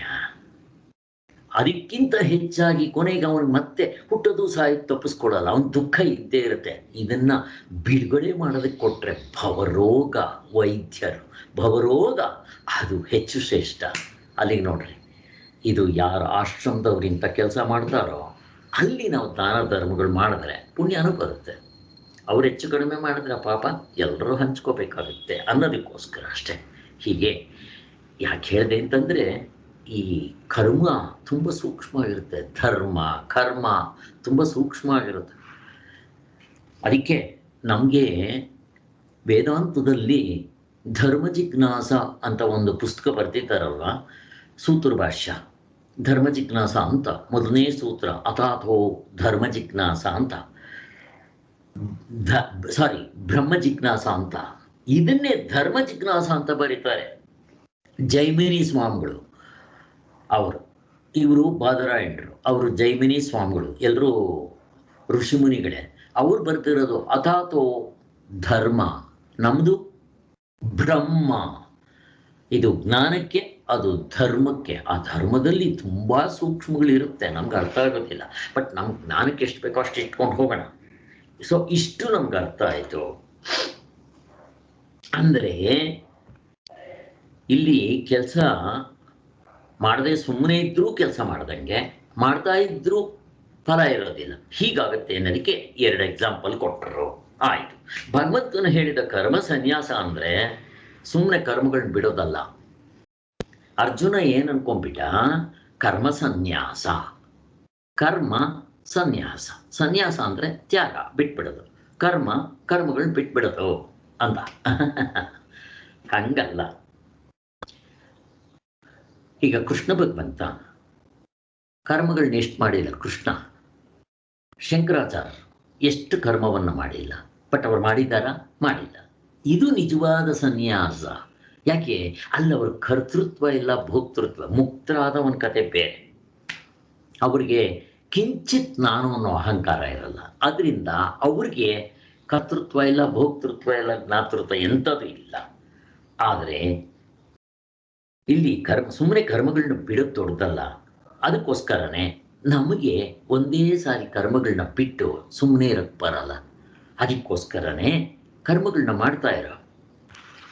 ಆದರೆ ಕರ್ಮ ಯೋಗದಲ್ಲಿ ಮಾಡೋ 4 ಸೇರಿಸಿ, ಅವಾಗ ಏನಾಗುತ್ತೆ, ನೀನು ಕರ್ಮಗಳನ್ನ ಬಿಟ್ಟಿದ್ದಂಗೂ ಆಗಲಿಲ್ಲ. ಯಾಕೆಂದ್ರೆ ನೀನು ಸುಮ್ಮನೆ ಕರ್ಮ ಬಿಟ್ಟು 3 ಹೊತ್ತು ಏಕಾಂತವಾಸ ಮೌನ ಮಾಡಕ್ಕೆ ಬರಲ್ಲ. ಅದಕ್ಕೆ ಕರ್ಮ ಮಾಡೋ, ಆದರೆ ಕರ್ಮ ಯೋಗದ ರೂಪದಲ್ಲಿ ಮಾಡೋ. ಅವಾಗೇನ ಚಿತ್ತಶುದ್ಧಿ ಆಗುತ್ತೆ, ಮುಂದಕ್ಕೆ ಹೋಗ್ತೀಯಾ ಅಂತ ಭಗವಂತ ಹೇಳಿದ್ರು. ಇಷ್ಟು ಭಗವಂತನು ಹೇಳಿದ ಕರ್ಮ ಸನ್ಯಾಸ ಬಂದರೆ ಸುಮ್ಮನೆ ಕರ್ಮಗಳನ್ನ ಬಿಡೋದಲ್ಲ, ಜ್ಞಾನದಿಂದ ತಾನು ಅಕರ್ತೃತ್ವ ಅಂತ ತಿಳ್ಕೊಳ್ಳೋದು. ಇದು ಮುಕ್ತರ ಆದಮೇಲೆ ಗೊತ್ತಾಗೋದು ಅಕರ್ತೃತ್ವ ಅಂತ. ಇದರಂತೆ ಕರ್ಮವನ್ನು ಮಾಡುವುದೆಂದರೆ ಯಾವುದಾದ್ರೂ ಒಂದು ಕರ್ಮ ಮಾಡಿಬಿಡೋದಲ್ಲ.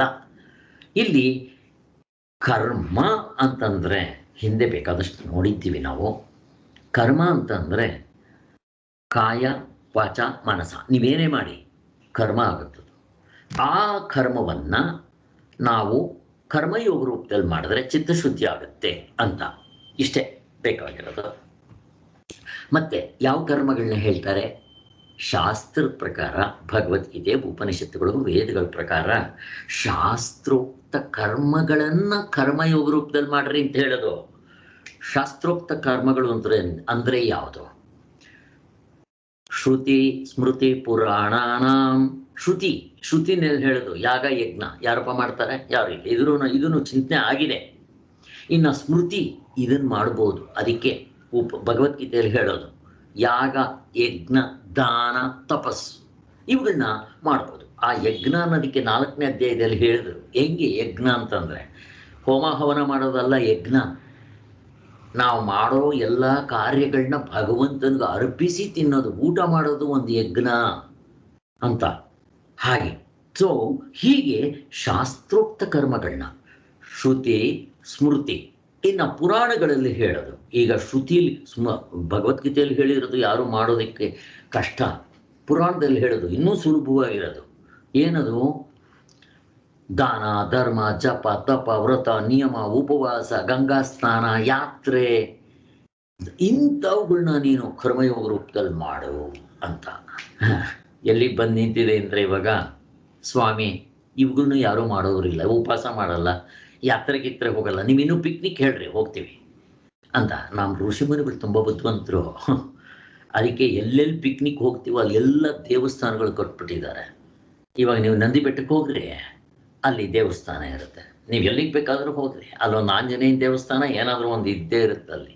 ಹಂಗೆ ಇವರು ದೇವಸ್ಥಾನಕ್ಕೋಸ್ಕರ ಬರಲ್ಲ, ಇವರು ಪಿಕ್ನಿಕ್ ಸ್ಪಾಟ್ಗೋಸ್ಕರ ಬರ್ತಾರೆ. ಹಂಗೆ ನೋಡಲಿ ಅಂತ. ನೀವು ಅಮೇರಿಕಾಗೆ ಹೋಗ್ರಿ, ಯಾವ ದೇವಸ್ಥಾನ ನೋಡ್ತೀರ ಅಲ್ಲಿ? ಅಲ್ಲ, ದೇವಸ್ಥಾನ ಸಿಗೋಲ್ಲ. ನಮ್ದೇನಾಗುತ್ತೆ, ಇಲ್ಲಿ ಹೋಗಿರ್ತೀವಲ್ಲ, ಏನೋ ಇದೆ, ಅಟ್ಲೀಸ್ಟ್ ನಾವು ಹಾಯ್ ಆಂಜನೇಯ ಅಂತ ಟಾಟಾ ಆದರೂ ಮಾಡಿ ಬರ್ತೀವಿ. ಹಿಂಗೆ ನಮ್ಮಲ್ಲಿ ಎಲ್ಲವೂ ಪರಮಾತ್ಮನಿಗೆ ಸೇರಿಸ್ತಾರೆ ಅಂತ. ಅದಕ್ಕೂ ಶಾಸ್ತ್ರೋಕ್ತವಾದ ಕರ್ಮಗಳನ್ನ ನೀನು ಕರ್ಮಯೋಗದಲ್ಲಿ ಮಾಡು ಅಂತ. ಈಗ ಮಾಡೋರಿಲ್ವೇ? ಯಾಕೆ? ನಾವಿಬ್ಬರು ಸಂಪಾದನೆ ಮಾಡ್ತೀವಿ ಸ್ವಾಮಿ, ಗಂಡ ಹೆಂಡತಿ. ಅವನಿಗೊಂದು ಲಕ್ಷ ನನಗೊಂದು ಲಕ್ಷ. ಮತ್ತೇನು ಮಾಡಲಿ? ಅವ್ರ ಸಂಪಾದನೆ ಅವ್ರು ನೋಡ್ಕೊತಾರೆ, ನಾನು ನೋಡ್ಕೊತೀನಿ. ಇನ್ನೇನು ಮಾಡಬೇಕು? ಕೊನೆಗೆ ಹೋಗ್ಲಿ, ನಿನಗೋಸ್ಕರ ಮಾಡ್ಕೊತೀಯಲ್ಲಪ್ಪ, ಅದನ್ನಾದರೂ ಕರ್ಮಯೋಗದಲ್ಲಿ ಮಾಡು ಅಂತ ಅಲ್ಲಿಗೆ ಬಂದು ಇಳಿಬೇಕಾಗಿತ್ತು ಭಗವಂತ. ಏನು ಮಾಡ್ಕೊಡೋದು? ಅಯ್ಯ, ನಾವು 3 ಹೊತ್ತು ಅನ್ನ ತಿಂತೀವಲ್ಲ, ಆ ತಿನ್ನೋದನ್ನಾದರೂ ಭಗವಂತನಿಗೆ ಅರ್ಪಿಸ್ ಮಾಡು. ಅಷ್ಟಕ್ಕೆ ಬಂದು ಇಳ್ಕೊಂಡ್ರು ಭಗವಂತ. ಹಿಂಗೆ ಆದ್ದರಿಂದ ಆದರೆ ಶಾಸ್ತ್ರದ ಪ್ರಕಾರ ಕರ್ಮಯೋಗ ಯಾವುದಕ್ಕೆ ಮಾಡಬೇಕು ಅಂದರೆ ಶಾಸ್ತ್ರೋಕ್ತ ಕರ್ಮಗಳನ್ನ ಸಂಘವಿಲ್ಲದೆ, ನಮಗೆ ಗೊತ್ತಿದೆ, ಸಂಘ ಇಲ್ಲದೆ ಫಲ ಇಲ್ಲದೆ ಸಮತ್ವ ಬುದ್ಧಿಯಿಂದ ಈಶ್ವರನ ಕೆಲಸ ಅಂತ ಮಾಡು ಅಂತ ಮರ್ಮವನ್ನ ತಿಳಿಸಿದ್ದಾಯಿತು. ಅರ್ಜುನನ ಕರ್ತೃತ್ವ ಬುದ್ಧಿ ಇರುವ ಅಜ್ಞರು ಕರ್ಮವನ್ನು ಮಾಡುವುದು ಲೇಸೋ ಕರ್ಮವನ್ನು ಬಿಡೋದು ಲೇಸೋ ಅಂತ ಪ್ರಶ್ನೆ ಮಾಡಿದ್ದ. ಅದೇ ಹಾಗೆ ಸನ್ಯಾಸ ಕರ್ಮಯೋಗ 2 ಮೋಕ್ಷಕ್ಕೆ ಕಾರಣವೇ. ಆದರೆ ಅವೆರಡರಲ್ಲಿ ಕರ್ಮ ಸನ್ಯಾಸಕ್ಕಿಂತ ಕರ್ಮವನ್ನೇ ಮಾಡುವುದು ಲೇಸು. ಯಾಕೆಂತಂದ್ರೆ ಸುಲಭ, ನಿನಗೆ ಸನ್ಯಾಸ ಮಾಡೋಕ್ಕೆ ಬರೋದಿಲ್ಲ ಅಂತ. ಸನ್ಯಾಸವೇ ಶ್ರೇಷ್ಠ, ಆದರೆ ನಿನಗೆ ಸನ್ಯಾಸ ಇನ್ನೂ ಅಷ್ಟು ಬಂದಿಲ್ಲ, ನೀನು ಅದಕ್ಕೆ ಕರ್ಮಯೋಗ ಮಾಡು ಅಂತ ಭಗವಂತ ಹೇಳ್ತಾ ಇದ್ದಾನೆ. ಇಲ್ಲಿ ಒಂದು ವಿಚಾರ ಬರುತ್ತಿಲ್ಲಿ. ಇಲ್ಲಿ ವಿವೇಕಾನಂದ ಸ್ವಾಮಿಗಳು ತಮ್ಮ ಕರ್ಮಯೋಗದಲ್ಲಿ ಒಂದು ಕಥೆ ಹೇಳಿದ್ದಾರಂತೆ, ತುಂಬ ಚೆನ್ನಾಗಿದೆ. ಹಿಂದೆ ನಾನು ಹೇಳಿದ್ದೆ, ಅದನ್ನು ಜ್ಞಾಪಕ ಮಾಡ್ಕೊಂಡು ಹೋಗ್ಬಿಡ್ತೀನಿ. ಅವನು ಒಬ್ಬ ರಾಜ ಇರ್ತಾನೆ. ಅವನು ಎಲ್ಲರೂ ಬಂದವರನ್ನೆಲ್ಲೋ ಒಂದು ಪ್ರಶ್ನೆ ಕೇಳ್ತಾ ಇರ್ತಾನೆ. ಗೃಹಸ್ಥನಾಗಿರುವುದು ಶ್ರೇಷ್ಠವೋ ಸನ್ಯಾಸಿಯಾಗಿರೋದು ಮೇಲೋ ಅಂತ ಪ್ರಶ್ನೆ. ಯಾರು ಸರಿಯಾಗಿ ಉತ್ತರ ಕೊಡೋಕೆ ಬಂದಿರಲ್ಲ. ಒಬ್ಬ ಸನ್ಯಾಸಿ ಬಂದಿರ್ತಾನೆ, ರಾಜನ್ ನಾನು ಇದಕ್ಕೆ ಉತ್ತರ ಕೊಡ್ತೀನಿ, ನನ್ನ ಜೊತೆಲಿ ನೀವು ಸ್ವಲ್ಪ ಬರಬೇಕು ಒಂದು ಸ್ವಲ್ಪ ದಿವಸ ಅಂತ. ನಾನು ಬರ್ತೀನಿ ಅಂತಾನೆ. ಆಗಿನ ಕಾಲದಲ್ಲಿ ರಾಜರಿಗೆ ಇದೇ ಕೆಲಸ. ಧರ್ಮ ಅಂದರೆ, ನ್ಯಾಯ ಅಂದ್ರೇನು, ಯಾಕೆ ಕೊಟ್ಟಿದ್ದೀವಿ, ಏನು ತಿಳ್ಕೋಬೇಕು ಜನಕ ಮಹಾರಾಜ್ ಅಂತಾರೆ. ಕೊನೆಗೆ ಅವನು ಆಯ್ತು ಅಂತ ಇಬ್ಬರು ಸನ್ಯಾಸಿಗೇನು ಮಾಮೂಲಿ ಬಟ್ಟೆ, ರಾಜ ತನ್ನ ಬಟ್ಟೆ ಬದಲಾಯಿಸ್ಕೊಂಡು ಹೋಗ್ತಾರೆ. ಬೇರೆ ಒಂದು ಊರಿಗೆ ಕರ್ಕೊಂಡು ಹೋಗ್ತಾನೆ. ಅಲ್ಲಿ ಹೋದ ಈ ಕತೆ ಹೇಳಿದ್ದೆ, ಆಗಿದೆಯಾ? ಯಾರಿಗಾದ್ರೂ ಗೊತ್ತಾ ಅಥವಾ ಗೊತ್ತಿಲ್ವಾ? ನಿಮ್ಗೆ ಗೊತ್ತಿದ್ದರೆ ನಾನು ಓಡಿಸ್ಕೊಂಡು ಹೋಗ್ಬಿಡ್ತೀನಿ. ಆಗಿದೆಯಲ್ವಾ? ನನಗೆ ಗೊತ್ತಾಗ್ಲಿಲ್ಲ ನೀವೇನು ಆನ್ಸರ್ ಮಾಡಿದ್ರಿ ಅಂತ. ಹಲೋ, ಇಲ್ಲ ಸರ್, ಹಾಗೆ ಓಕೆ. ಸೊ ಇಲ್ಲಿ ಏನಾಯಿತು ಅಂತಂದ್ರೆ ಆ ರಾಜನ್ಗೆ ಪ್ರಶ್ನೆ ಬಂತು, ಗೃಹಸ್ಥರ ಮೇಲೋ ಸನ್ಯಾಸಿಗಳ ಮೇಲೋ ಅಂತ. ಕೊನೆಗೆ ಅವ್ರನ್ನ ರಾಜನ್ ಕರ್ಕೊಂಡು ಹೋಗ್ತಾರೆ. ಬೇರೆ ಊರಿಗೆ ಹೋದಾಗ ಅಲ್ಲಿ ಒಂದು ಸ್ವಯಂವರ ನಡೀತಾ ಇರುತ್ತೆ. ರಾಜನ ಮಗಳಿಗೆ ಆ ಕೈಗೆ ಹಾರ ಕೊಟ್ಟು ಸ್ವಯಂವರ, ನಿಮಗೆ ಗೊತ್ತು, ಆ ಹೆಂಗಸು ತನ್ನ ಮಗಳು ಯಾರಿಗೆ ಹಾರ ಹಾಕಿದ್ರೆ ಅವ್ರಿಗೆ ಮದುವೆ ಕೊಟ್ಟು ಮದುವೆ ಮಾಡ್ತೀವಿ. ತುಂಬ ಸುಂದರವಾಗಿದ್ದಾಳೆ ಅವಳು. ಅವಳು ಏನು ಮಾಡ್ತಾಳೆ, ಹಾರ ತಗೊಂಬಂದು ಎಲ್ಲ ರಾಜರುಗಳು ಬಂದಿರ್ತಾರೆ, ಎಲ್ಲರನ್ನೂ ತೋರಿಸಿ ಹೊರಗಡೆ ಅಲ್ಲಿ ಪಕ್ಕದಲ್ಲಿ ಯಾರೋ ಸುಮ್ಮನೆ ಬಂದು ನಿಂತ್ಕೊಂಡಿರ್ತಾನೆ ಒಬ್ಬ ಸನ್ಯಾಸಿ, ಅವನಿಗೆ ಹಾರ ಹಾಕ್ಬಿಡ್ತಾಳೆ. ಅವನು ಸನ್ಯಾಸಿ, ಛೀ, ನಾನು ಸನ್ಯಾಸ ಧರ್ಮ ಪಾಲನೆ ಮಾಡ್ತಾ ಇರೋನು, ನನಗೆಂತ ಅದು ಸಂಸಾರ, ನನಗೆ ಬೇಡ ಅಂತ ಬಿಟ್ಟು ಬಂದಿರೋನು ಅಂತ ಹೇಳಿ ಆ ಹಾರನ ಅಲ್ಲೇ ತೆಗೆದು ಬಿಸಾಕಿ ದರ ನಡ್ಕೊಂಡು ಹೋಗ್ಬಿಡ್ತಾನ ಅವನು. ಕೊನೆಗೆ ಏನಾಯ್ತು, ಅದಾಯ್ತು ಸೀನು. ಅದಾದ್ಮೇಲೆ ಹಾಗೆ ಮುಂದಕ್ಕೆ ಹೋದ್ರು. ರಾತ್ರಿ ಆಗಿತ್ತು. ಎಲ್ಲೋ ಕಾಡು ಎಲ್ಲೆಲ್ಲೋ ದೂರ ನಡ್ಕೊಂಬಂದ್ಬಿಟ್ಟಿದ್ರು. ಅಲ್ಲಿ ಮರದ ಕೆಳಗಡೆ ಮಳೆ ಬರ್ತಾ ಇತ್ತು, ಚಳಿ ಆಗ್ತಾ ಇತ್ತು. ಹಾಗೆ ಕೂತ್ಕೊಂತಾರೆ ಇಬ್ರು, ರಾಜ ಮತ್ತೆ ಸನ್ಯಾಸಿ. ಆ ಸನ್ಯಾಸಿ ಬೇರೆ, ಹಾರ ಹಾಕ್ಸ್ಕೊಂಡವನು ಬೇರೆ, ಅವನು ಹೋಗ್ಬಿಟ್ಟ, ಅವನು ನನಗೆ ಬೇಡ ಅಂತ ಹೇಳಿ. ಆಮೇಲೆ ಏನಾಯ್ತು, ಆ ಮರದ ಮೇಲೆ ಕೆಲವು ಪಕ್ಷಿಗಳಿತ್ತು. ಪಾಪ ಅತಿಥಿಗಳು ಬಂದಿದ್ದಾರೆ ನಮ್ಮ ಮನೆಗೆ ಅಂತ ಹೇಳಿ ಅತಿಥಿ ಸತ್ಕಾರ ನಮ್ಮ ಶಾಸ್ತ್ರದಲ್ಲಿ ತೋರಿಸೋದು ನೋಡ್ರಿ, ಹೇಗೆ ತೋರಿಸ್ತಾರೆ ಅಂತ. ನೀವು ಈ ಸಂದರ್ಭದಲ್ಲಿ ಇದನ್ನು ಜ್ಞಾಪಕ ಮಾಡಬೇಕು. ಯಾವುದು? ಸತ್ಯವೇ ನಮ್ಮ ತಾಯಿ ತಂದೆ, ಸತ್ಯವೇ ನಮ್ಮ ಬಂಧು ಬಳಗ, ಸತ್ಯವ ಆಡದಿದ್ದರೆ ಮೆಚ್ಚನ ಪರಮಾತ್ಮನು. ಯಾರ ಕೈನಲ್ಲಿ ಆಡಿಸಿರೋದಿದೋ? ಗೋವು. ಯಾವುದು ಗೋವಿಗೆ ಹೆಸರು? ಅದರಿಂದ ಪುಣ್ಯಕೋಟಿ ಕಥೆ ಇದು ಅಲ್ವಾ? ಹಾಗೆ ಈ ಪಕ್ಷಿಗಳು ಏನು ಮಾಡ್ತಾವ ಅಂತಂತಂದ್ರೆ, ಸರಿ ಅಂತಂದ್ಬಿಟ್ಟು ಅತಿಥಿಗಳು ಬಂದಿದ್ದಾರೆ ಅಂತ ಹೇಳಿ ಎಲ್ಲ ಕಡ್ಡಿಗಳನ್ನೆಲ್ಲ ತಗೊಂಬಂದು ಅವ್ರ ಮುಂದೆ ಹಾಕ್ತಂತೆ. ಸೊ ಒಂದು ಬೆಂಕಿ ಕಡ್ಡಿನೂ ಹಾಗೆ ಹಾಕ್ತಂತೆ. ಹಾಕಿದ ತಕ್ಷಣ ಅದು ಹತ್ಕೊಂಡು ಊರಿತು. ಅವರು ಮೈಯೆಲ್ಲ ಕಾಯಿಸ್ಕೊಂಡ್ರು. ಓಹೋ, ಚಳಿ ಆಗ್ತಾ ಇತ್ತು, ಮಳೆ ಬರ್ತಾ ಹಂಗಿತ್ತು ಅಂತ ಅಂದ್ಕೊಂಡು ಅವ್ರಿಗೆ ಕಂಫರ್ಟ್ ಆಯಿತು.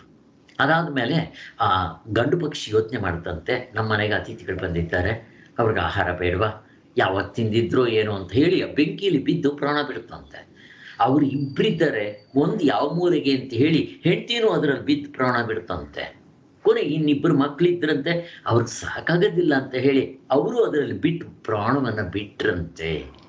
ಈ ಕಥೆಯಲ್ಲಿ ನಾವು ತಿಳ್ಕೊಬೇಕಾಗಿರೋದು ಏನು ಅಂತಂತಂದ್ರೆ, ರಾಜನ್ ಅಲ್ಲಿ ಸನ್ಯಾಸಿ ನೋಡ್ತಿಯಲ್ಲ, ಸನ್ಯಾಸಿ ಅಂತಂದ್ರೆ ಎಲ್ಲವನ್ನು ಬಿಟ್ಟವನು, ದೇವ್ರಿಗೋಸ್ಕರ 3 ಹೊತ್ತು ಪ್ರಯತ್ನ ಮಾಡ್ತಾ ಇರೋನು. ಅವನು ಇವುಗಳಿಗೆ ಯಾವುದಕ್ಕೂ ಮೊರೆ ಹೋಗ್ಬಾರ್ದು. ಆ ರಾಜನ ಮಗಳು ಬಂದು ಹಾರ ಹಾಕಿದ್ರು ಅವನು, ಛೇ, ನನಗೆ ಅತಿಕ ಹಾರ, ನಾನೆಲ್ಲವೂ ಬಿಟ್ಟು ಬಂದಿದ್ದವ, ನನಗೆ ದೇವರು ಬೇಕು ಅಂತ ಹೇಳ್ತೀನಿ ಅಂತ ಅವನು ಬಿಟ್ಟು ಹೋದ. ಅಲ್ಲಿಗೆ ಸನ್ಯಾಸಾಶ್ರಮದಲ್ಲಿ ಇದ್ರೆ ಹಂಗೆ ನಡ್ಕೋಬೇಕು, ಅವನು ಶ್ರೇಷ್ಠ. ಇನ್ನು ಗೃಹಸ್ಥಾಶ್ರಮ ಅಂದರೆ ಇಲ್ಲಿ ಪಕ್ಷಿಗಳು ನಡ್ಕೊಂತಲ್ಲ, ಹಾಗೆ ನಡ್ಕೋಬೇಕು. ಅದಕ್ಕೆ ಗೃಹಸ್ಥಾಶ್ರಮದವರಿಗೆ ಅತಿಥಿ ಸತ್ಕಾರ ತುಂಬ ದೊಡ್ಡದು.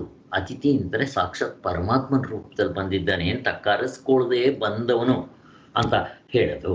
ಹಾಗೆ ವಿವೇಕಾನಂದರು ಈ ಕಥೆಯನ್ನು ಹೇಳಿ ಅಲ್ಲಿ ಅದರ ಸಾರಾಂಶವನ್ನು ತಿಳಿಸ್ಕೊಡ್ತಾರೆ.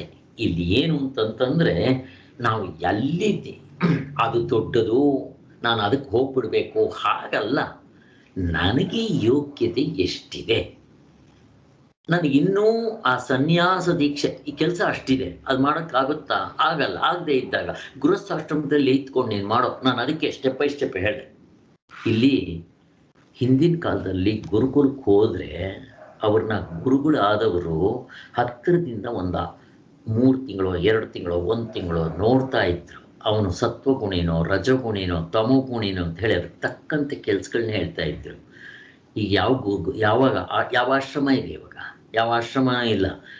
ನಾವೇ ಭಗವದ್ಗೀತೆಯಲ್ಲಿ ಹೇಳೋದನ್ನು ಹಿಂಗೆ ತಿಳ್ಕೊಂಡು ನಾನು ಎಲ್ಲಿದ್ದೀನಿ, ಇಷ್ಟು ಉದ್ದಲ್ಲಿ, ಇಷ್ಟು ಮೇಲಿಂದ ಕೆಳಗೆ ಮುಕ್ತರಾದಾಗಲಿಂದ ಹಿಡಿದು ಸ್ವೇಚ್ಛಾ ಪ್ರವೃತ್ತಿವರೆಗೂ ಇಷ್ಟು ದೊಡ್ಡದಾಗಲಿ ಇಷ್ಟು ಕೊಟ್ಟೆ, ನಾನು ಎಲ್ಲಿದ್ದೀನಿ ಅಂತ ನಾವು ತಿಳ್ಕೋಬೇಕು.